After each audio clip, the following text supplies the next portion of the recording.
Hey everyone, welcome back to the Deep Dive. We're diving into the complex world of digital threats today. That's right. And not just like, oh, be careful online, but a real deep dive. Right, exactly. Like, what are these threats? How do they actually work? So you can actually protect yourself. Exactly. So we've been digging into some super insightful cybersecurity learning materials. Yeah, really fascinating stuff. Yeah, I was actually really surprised by some of the stuff we found. Yeah. And our goal today, well, the mission of this deep dive, I guess you could say, is to arm you with the knowledge to be safer online. Absolutely. Okay, so before we get too far, we got to define some terms, right? Right. Got to have a common language. Exactly. So first up, risk. We hear about it all the time, but what does it actually mean in this context? Yeah, it's a big one. Well, our sources define risk as the probability that something bad will happen, like a cyber attack, Right. multiplied by the impact of that event. So not just if it's likely, but how bad would it be if it did happen? Exactly. That's the full picture of risk. Okay, that makes sense. So then we've got vulnerability. Yeah, vulnerabilities. What is a vulnerability? Think of it as a weakness, right? Okay, yeah. It could be in a system, a process, anything really. Yeah. And this weakness can be exploited either intentionally, like by a hacker, Right. or even unintentionally, Oh, okay. like a bug in software. So it doesn't have to be some evil mastermind. Not at all. Interesting. Okay, so then there's the threat itself. Yeah, the threat. So what exactly makes something a threat? So a threat is essentially the potential for someone or something to exploit that vulnerability we just talked about. Okay. So it's like the vulnerability is the open door. Right. The threat is someone actually walking through it. Gotcha. And as we mentioned, it's not always intentional. Right, it can be accidental. Exactly. Okay, so then who are these someones or somethings that we need to be worried about? Right. Those are the threat actors. Threat actors, yeah. So who are these actors, these bad guys? Well, not always bad guys, sometimes just clumsy. Right. But in essence, it's anyone who attempts to breach systems, infect devices with malware, Right. Blackmail organizations, disrupt operations, that sort of thing. So it could be anything from a lone wolf hacker in their basement Yeah, to like a huge organized crime syndicate. absolutely. Even nation states. Yeah, wow. Wow. Okay, and then the last term here, threat vector. The vector. I imagine this is how the threat actually gets to us. You got it. So what are some examples of threat vectors? It's the path the threat actor uses to reach their target. Okay. So think phishing emails, malicious websites, even those USB sticks you find lying around. Oh, yeah. Right? You never know what's on those. And sophisticated actors will often use multiple vectors simultaneously. Oh, wow. So it's like they're not just trying to break down the front door. Right. They're also checking the windows, the back door. You're coming in through the chimney. Exactly. They're coming in from all angles. Okay, so we've got our definitions down. Now let's talk about where these threats come from. Broadly speaking, they can be either internal or external, right? Right. Let's start with the internal ones. Okay. So internal threats, often called insider threats. This is huge. Yeah. Our sources stress this a lot. Okay, so let's break it down. Essentially, it's anyone within an organization, like an employee, a contractor, a vendor, Right. who either intentionally or accidentally increases the risk to the company Oh. or moves sensitive data outside of those security controls. So it could be anything from like a disgruntled employee stealing data Yeah, classic example. or someone just clicking on a bad link without realizing. Yeah, accidentally downloading malware. That kind of thing. Precisely. And what's tricky here is because they're already on the inside, Right. they might have access that makes it easier to bypass security measures. They're already past the first layer of defense. Exactly. So external threat actors, these are the ones who are truly outside the organization. Yeah. Yeah, they have no authorized access. Right. They're starting from scratch. So they have to work harder to infiltrate systems. Right. Whether it's through hacking, social engineering, Right. or even, more physical means. So it's a completely different approach. Yeah, different challenges. Interesting. Okay, so we've got internal and external. Now let's look at some specific types of intentional threat actors. Our sources highlighted a few key ones. Right, and we should probably start with the biggest players, nation-state actors. Nation states, yeah. Those sound like serious business. They are. They're often behind the most sophisticated attacks, especially against things like critical infrastructure. So like power grids, that kind of thing. Power grids, hospitals, election systems, stuff that really matters. Yeah, really high stakes. High stakes. And their main goals are usually twofold.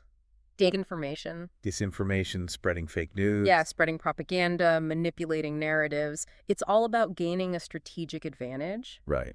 And espionage. Espionage, so like digital spying. Exactly. Stealing secrets, gathering intelligence. They want that edge. Makes sense.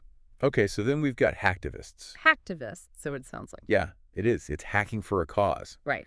These are individuals or groups who use hacking to promote a political or social agenda. So they're not necessarily after money or power. Not always, no. Yeah. They might be trying to expose wrongdoing, disrupt services as a form of protest, Right. or even spread disinformation, but for their cause. So they could actually be spreading misinformation. Absolutely. It's about their agenda. Wow. Okay. And then there's cybercriminals. Cybercriminals, yeah. Seems like that could be a pretty broad category. It is. Our sources define it as organized criminal activity that takes place online. So basically it's like traditional crime. Yeah. But in the digital world. Exactly. Think ransomware attacks, online fraud, identity theft. Right. It's all about making money. Usually, yeah. They're after financial gain. Okay. And lastly, we've got something called advanced persistent threats, or APTs. APTs, yeah. These are the pros. So these are the really scary ones. Well, they can be. Okay. APT doesn't necessarily refer to a specific type of attacker. Right. It's more about their ability to maintain a long-term hidden presence within a network. Oh, so they're not just in and out. No, they're playing the long game. They're Yeah. persistent, they're patient, Okay. and their goal is to establish a foothold for ongoing espionage, future attacks, things like that. So they could be lurking in the shadows for months, years even. Absolutely. And they're often very well funded, highly skilled. So these are the ones you really don't want to mess with. Exactly. Okay, now let's shift gears a bit and talk about the different types of attacks and what they're trying to accomplish. Yeah. One goal we see a lot is service disruption. Yes, service disruption. That's all about preventing an organization from functioning normally. Right. Think of it like if a store can't open its doors, customers can't come in. Right, it's a shutdown. Exactly. In the digital world, this could be an attack that overloads a website with traffic, causing it to crash. Wow. A denial of service attack? Yeah, denial of service. Or it could involve malware that locks down critical computer systems. So they can't access their files. Exactly. They're frozen out. Okay, and then we've got data exfiltration. We talked about this a bit earlier. Yeah, we mentioned it. But can you give us a clear definition? Sure. So data exfiltration is basically the unauthorized transfer of valuable information from a computer system. So they're stealing data. Stealing data, copying it, moving it to a place where they can access it. It's like robbing a bank digitally. Right, they're getting away with the goods. Exactly. Okay, and then there's disinformation, which seems to be a growing problem. Disinformation, yeah. This one's all about manipulating information, Right. spreading false or misleading narratives to influence people's beliefs or actions. So it's not just about stealing data. No, it's about controlling the narrative. Right, it's about shaping people's perceptions. Okay, so let's say some malware has gotten onto a computer. What might it actually be doing there? Our sources pointed out some interesting things to watch out for. Right. So if you see malware trying to establish a remote connection, Okay, that's a big red flag. so it's trying to connect to something outside the computer. Yeah, like setting up a secret backdoor. Okay, And this lets them do a lot more than just cause immediate trouble. so what are they likely trying to do? Well, they might be trying to download more malicious software, more sophisticated tools. They're escalating the attack. Exactly. They could be trying to steal data or even recruit your computer into a botnet. A botnet, what's that? Imagine an army of zombie computers, all controlled remotely by the attacker. Oh, wow. They can use this botnet to launch even bigger attacks, spam campaigns, things like that. So your computer becomes part of their network. Exactly. And here's the thing. Once that remote connection is established, they have no reason to shut it down. Right, they want to keep that access. Exactly. Okay, so now let's talk about social engineering. This is where things get really interesting because it's all about exploiting human psychology. Yeah, social engineering. This is Yeah. where they target you, not your computer directly. Right, they're playing on our weaknesses. Our trust, our willingness to help, our fear of getting in trouble. Okay, so how does social engineering actually work? At its core, it's about manipulating people into doing something they shouldn't. Like giving away passwords, clicking on bad links? Exactly. So the classic example is phishing. Everyone's heard of phishing. Phishing, yeah. It's the bread and butter of social engineering. So how does a phishing attack usually work? It's a combination of social engineering and spoofing. Spoofing. Yeah, like making something look like it's from a trusted source. Okay. So they might send you an email that looks exactly like it's from your All bank right. or a message that appears to be from a colleague. And then what? The goal is to trick you into clicking a link, opening an attachment, or giving away sensitive information. So you think it's legitimate, but it's actually a trap.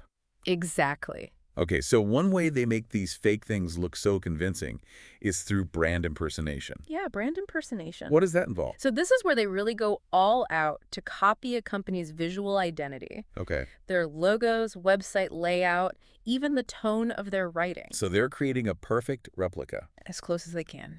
That makes it even harder to spot the fake. Absolutely. Okay, then there's typosquatting.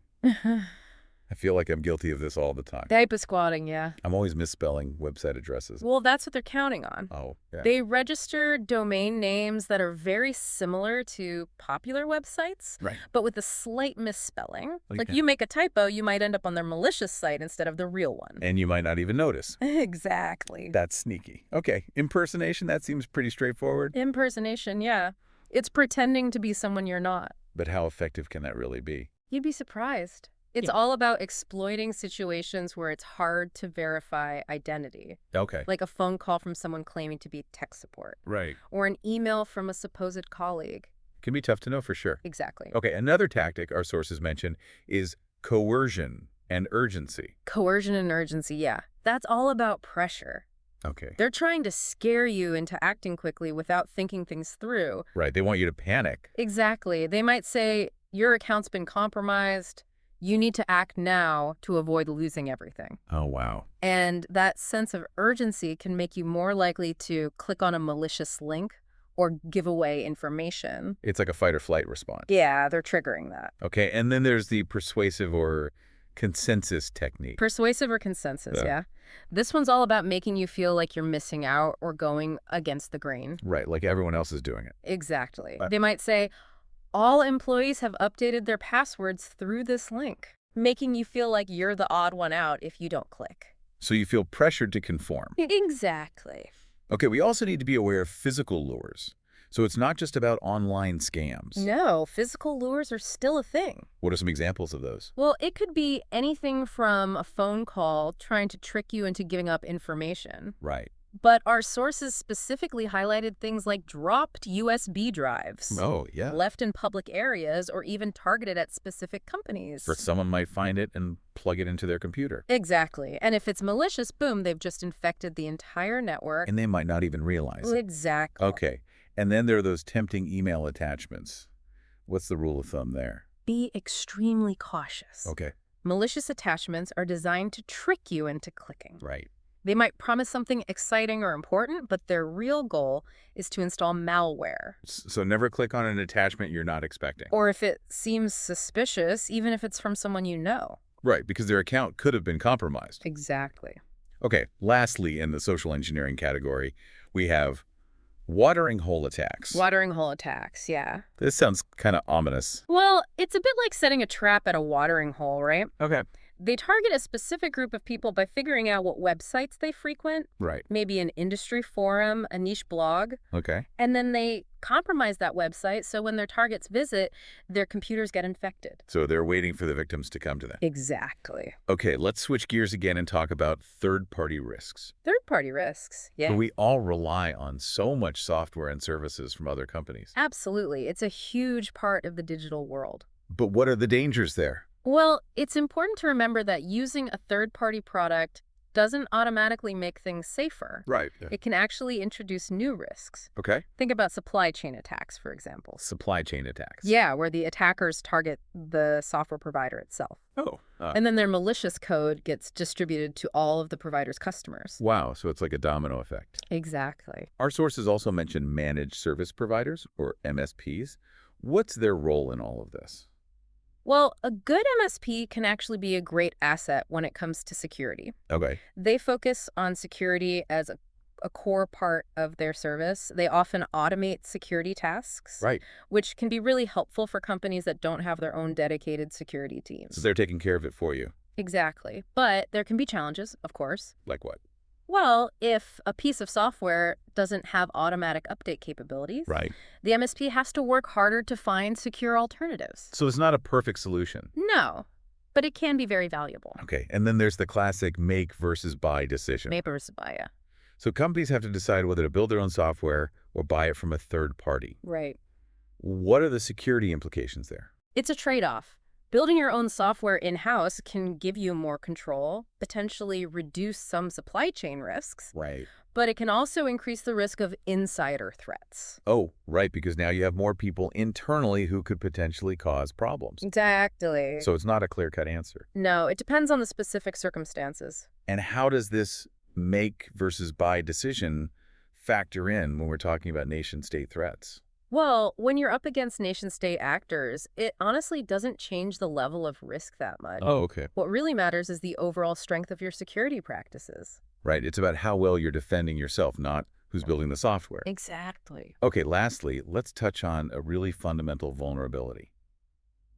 Outdated technology. Outdated technology, yeah, it's a big one. Why is it so critical to keep our software and systems up to date? Well, take antivirus software, for example. Okay, Automatic updates are absolutely essential why is that?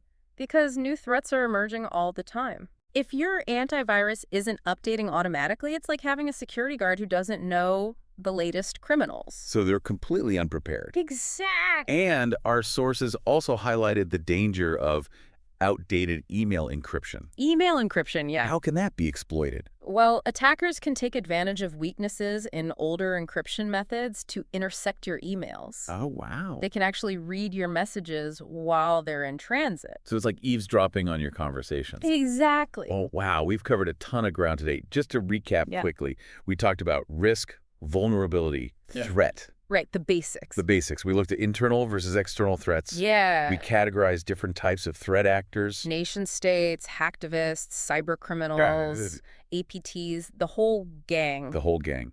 And we explored various attack types and social engineering techniques. Phishing, typosquatting, watering hole attacks, Right. all the fun stuff. All the fun stuff. Hmm. And we talked about third-party risks and the importance of keeping our technology up to date. It's a lot to take in, It is. but hopefully it's been helpful. Yeah, I hope so. So our mission today was to equip you with the knowledge to be safer online, to understand not just that there are threats out there, Right. but how they actually work. Yeah, so you can be more proactive. Exactly. And thinking about all this, all the different types of threats, all Yeah. the different ways they can target us, what do you think is the biggest takeaway for our listeners?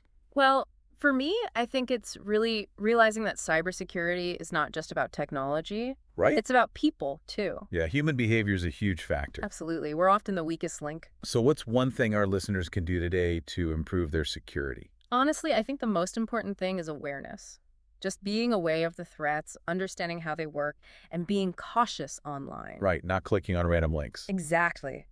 Think before you click, be skeptical, and keep your software updated. Great advice. Thanks. Well, that's all the time we have for today. Thanks for joining us on this deep dive into the world of digital threats. Thanks for having me. Stay safe out there, everyone.